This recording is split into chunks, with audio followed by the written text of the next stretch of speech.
তোমারই তো খুঁজ দিয়েছি। আসেন দিন ভাই, আমরা দুইজন মিলে ডবল হই, যে ওর ঠাপাই। না, ওর ঠাপানো তো এখন দায়িত্ব কর্তব্য হয়ে গেছে, কিন্তু আপনার সাথে মিলে তো আমরা দুজন মিলে ডবল হচ্ছি না। আপনার এটা আর অর্ধেক কম পড়ে যাচ্ছে।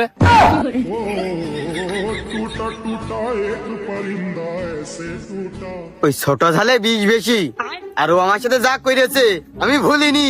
কি হইলে ভাই কন দিনই, মানে আপনার কথা শুনে যেন আমি আর একটু ওর উপরে বেশি রাগ করতে পারি, তাহলে দুই বাড়ি আমার বেশি মারা আসে।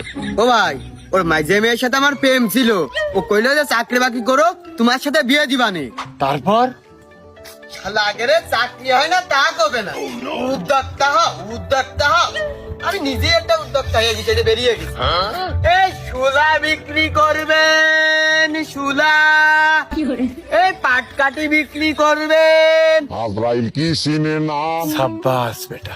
খালি ভাই বোঝেন, চাকরি না পেয়ে ব্যবসা শুরু করলাম, তাহলে ও কোন ধরনের মানুষ, তাও আমার সাথে মেয়ে বিয়ে দিল না। আমি হলে তো ভাই আপনার জায়গায় ভাত খাতাম না। কতক্ষণ? ও না ঠাপানো দামাই।